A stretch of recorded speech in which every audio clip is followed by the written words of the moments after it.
When 2021 ended, there was a ton of optimism.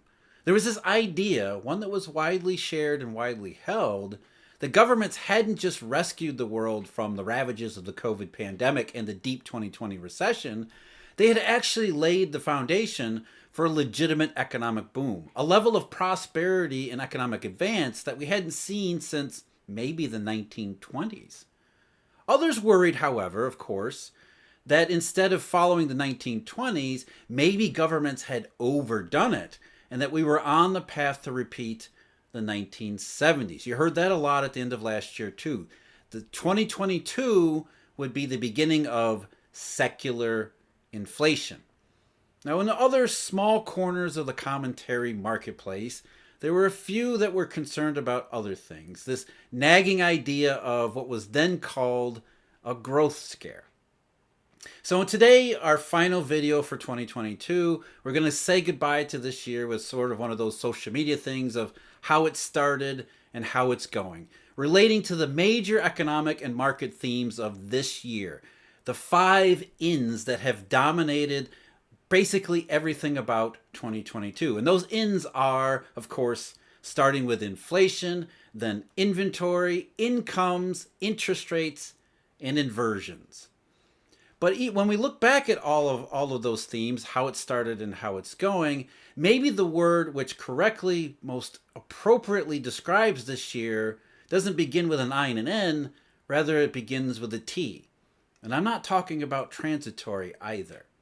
We'll get to all that, but first, I'm Jeff. This is Eurodollar University. As always, thank you very much for joining me. If you're interested in deep dive analysis, we have research subscriptions available, a daily briefing that I do in partnership with Stephen Van Meter, Tracy Schuchart over at Markets Insider Pro, as well as Eurodollar University memberships where you get exclusive videos and content like question and answer sessions, where we go into the background details.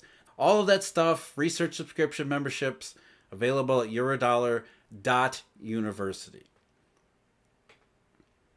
So let's start our 2022 review with the first of our ins, which was inflation, secular inflation, that we had a supply shock, money printing, whatever the case may be. The idea that when consumer prices began to accelerate last year, especially in the middle of 2021, but really toward the end of the year, October and November into December of last year, that represented the spark, the seed, finally being germinated and breaking above the ground. That wasn't positive economic fruit, but was rather the spoiled work of 1970s style secular inflation. With supply constrained, with COVID and the pandemic and restriction government interference having rejiggered so much of the economy, the thought process being that supply issues were going to linger a lot longer than maybe most people were anticipating. Not only that we had some structural long-run issues related to that too, as supply chains were rethought on an individual basis, which would make things more inefficient, the thinking went, as well as reshoring a lot of production so that we're not dependent upon political whims and everything else on the other side of vast oceans.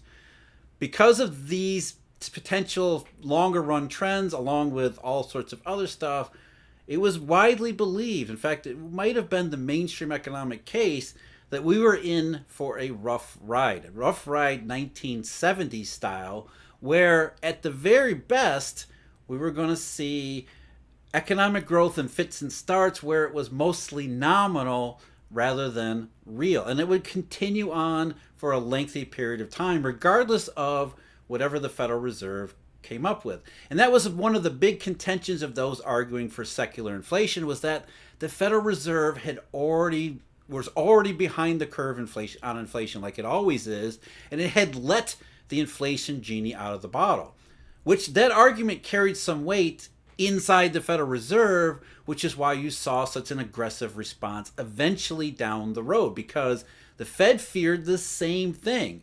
When they saw consumer prices go up in 2021, they said, that's transitory supply shock. When they stayed up, the Fed said, okay, because we don't do money here, we don't really understand inflation, we filter all of our analysis through the theory of inflation expectation.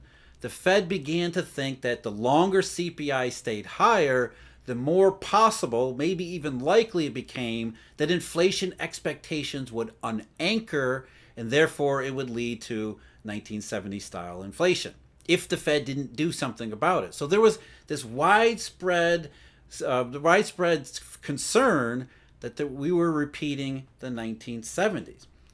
But how did it actually turn out? Well, for a time, it seemed like, yeah, that was the possibility. But what we saw was that last spike in oil prices, and of course, remember, oil prices played a huge role here in the secular inflation theory because oil production restricted, therefore that would contribute more to business costs, which would have to be passed along to consumers, and so on and so forth, sparking then the wage price spiral, low unemployment rates, and all the other stuff that would lead to what everybody thinks of when they think of the 1970s. But that was not actually inflation. Inflation is a monetary phenomenon. So if we're going to get a secular inflation, we have to have secular money creation. And what that never happened. It never happened even in 2021 at the height of government intervention. We know that because markets told us. And because there was not secular money printing like is popularly believed, instead, the supply shock effect on consumer prices would only ever have been transitory. As they have been, as we end 2022, how it started was secular inflation fears. How it's going is that doesn't seem to be likely at all. Now, of course, nothing has been proven, nothing has been conclusively established. But since around June of this year, in not just the U.S. Consumer price numbers, but in many price indexes around the world, you can see mid-year a real change in the direction of consumer prices. They aren't falling yet. Producer prices are falling in some places. Commodity prices are down. But consumer prices, while still advancing, are advancing at a far, far, far slower rate, which suggests, again, transitory. So we look at how inflation started. It started with a widespread fear of 1970 style.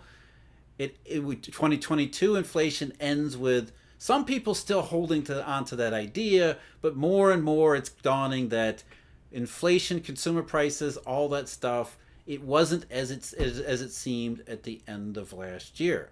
And one big reason why is the next one of our ins. And that is, of course, income. Was there really an economic boom in 2021 that would hand off to 2022, which would be even better? Because if there was a boom, if there was going to be constant inflation at the very least, we needed incomes to keep up with consumer prices, which I think most people realize at the end of 2022, that wasn't actually the case. I mean, there had been this idea.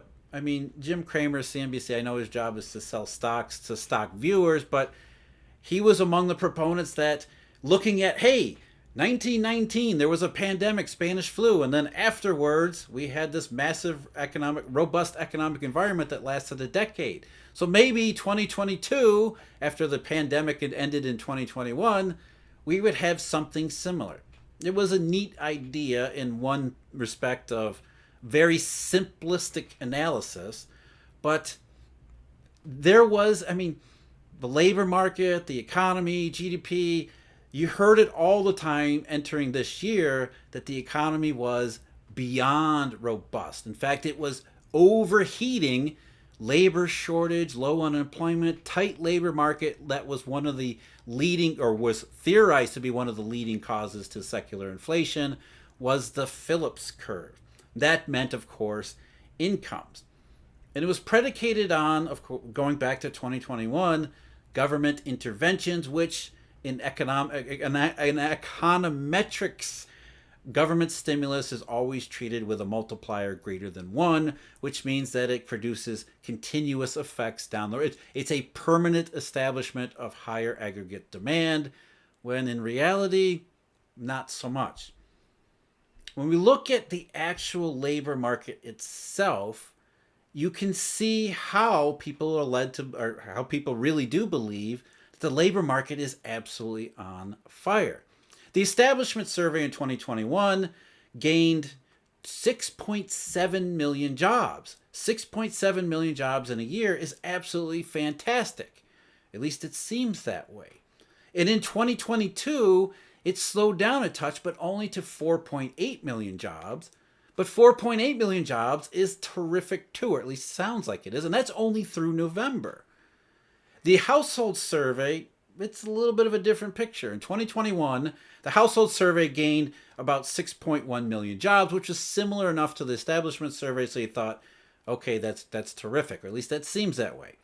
In 2022, however, we can't really, the data doesn't line up because there was a major discontinuity that the BLS added in January, which was about maybe 1.2 million jobs. So in 2022, if we just look at the gain between this year, between November and the start of the year, it's about 3.1 million. So a lot less than the establishment survey, but that includes that discontinuity. In reality, in 2021 or 2022, the household survey says maybe we only gained 1.3 million, which is really bad. And then it gets even worse because, as many people like to point out, when you say that the economy gained 6.7 million in payrolls in 2021 and another 4.8 million payrolls in 2022, the word gain is misleading. We were still recovering from an enormous labor market shock and a labor market deficit, which didn't get closed in the establishment survey until this year. And even now, through November, there are only 1.04 million payrolls more in November 2022 than there had been in February 2020. Now, the fact that we have 1 million more payrolls is again misleading because there should have been between 5.4 million and 6.1 million additional jobs created above that level in February 2020. So by the establishment surveys, maybe overly optimistic view, we're still somewhere between 4 and 5 million jobs short of what recovery would actually look like. And of course, there's been all sorts of excuses laid out for that. In the household survey, it's actually much, much worse. The household survey, despite that discontinuity in the data, which created maybe a 1.2 million job break or employee break, there it was in November, 396,000 fewer Americans claiming to be employed in November 2022 than in February 2020. 396,000, and those aren't even comparable numbers. So there's still a gap in the household survey, not to mention the 5 to 6 million jobs that never got created. So the labor market in 2022, at the best possible case, it slowed down substantially. And in the other case, it may have come to a grinding, crashing halt. So how we started with incomes was potentially robust. We heard everything about wage gains and everything else. The establishment survey looking terrific.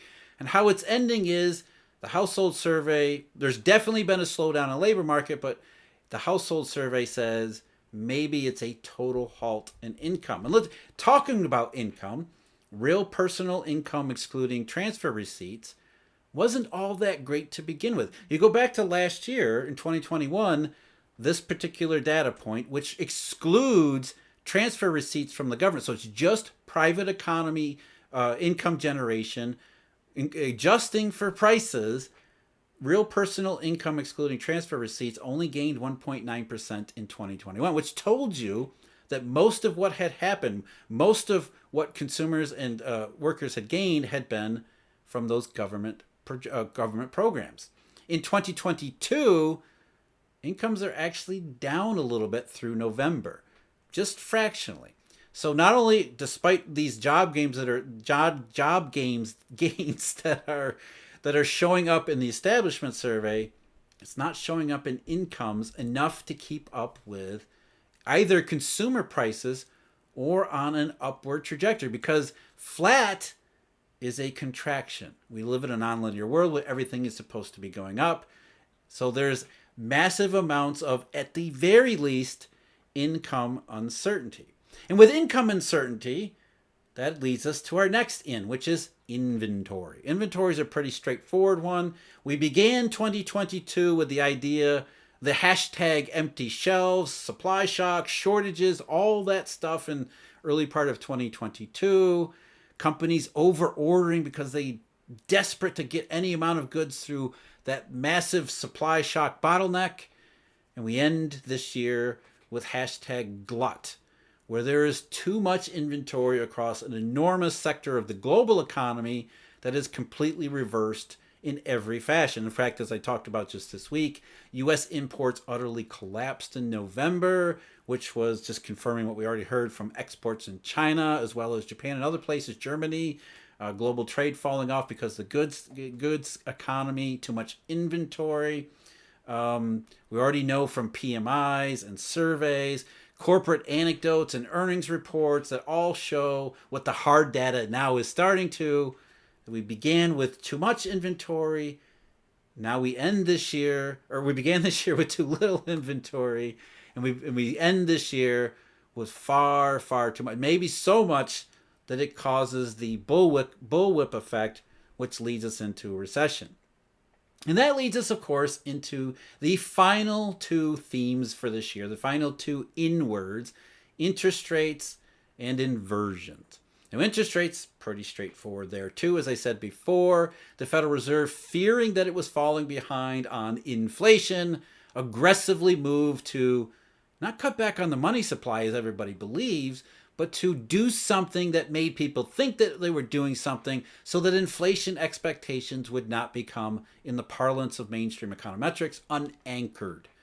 That's all the Fed is doing, the psychological manipulation in order to get people to believe that the Fed can control inflation through aggressive policy measures. And of course, the bond markets have said, no, that's not how this works. And we had inversions from the very beginning of the year. In fact, it goes back to December 2021, even before the Fed started into its aggressive posturing. Now, the markets knew that rates were going to rise because the Fed was going to do something, but the Eurodollar futures curve had inverted all the way back in December of 2021, way down the curve, just a couple basis points, which was the market starting to tease out that 2022 was not going to be inflation, was not going to be huge income growth, was not going to be a boom, not going to be like 1920s. It was not going to, inventory was going to be a huge problem, more so than interest rates. And the more the Fed raised rates, the more the markets began to resist them. Not that the markets were saying the Fed was going to cause the slowdown, but the markets were saying there was no need to raise rates because 2021 did not lay the foundation for a boom. It laid the foundation for the supply shock, transitory, even recession. Because inversion in Eurodollar futures, that tiny little bit way down the curve, of course, it spread further up the curve after a little bit, and then it infected other curves. The U.S. Treasury curve in March of this year, 2022, that inverted a little bit first. And then the inversion in the Treasury curve spread, became serious around June and July, and then epic in October and November. And then it led to other curve inversions like Germany, and unprecedented in September, which is still unprecedented to this day. And other curves too. WTI, oil, which was supposed to play a huge role in secular inflation, began the year in backwardations, backwardation, the WTI curve, as you would expect, because supply shortage and all that. And it ends the year in persistent contango, despite the fact the supply picture hasn't really changed. The market has perceived, all these markets have perceived the opposite risks from how we ended 2021. So inflation, incomes, inventory, interest rates, inversions. The word for 2022 isn't even transitory, even though it is proving to be transitory after all. The word for 2022 is transition. The markets, the economy, everything began 2021 thinking boom, 1920s, or maybe secular inflation, and we end this year thinking not growth scare, But how bad will the recession be, and how far down will CPIs go, and what will the inevitable long run consequences be that won't look like the 1970s? So as we end 2022, we thank you for all these inflation, incomes, inventory, interest rates, inversion. Interesting, it very much was. I have to say thank you very much to all the Eurodollar University members, subscribers, as well as all the viewers and people who have tuned into these videos to get a little bit of a sense of the other side of thinking about actual evidence, market curves, and things like that. So happy, as best as possible, happy 2022. And I do wish you all a very happy new year and look forward to 2023 as best as we all can. Until then, until next year, all of you take care.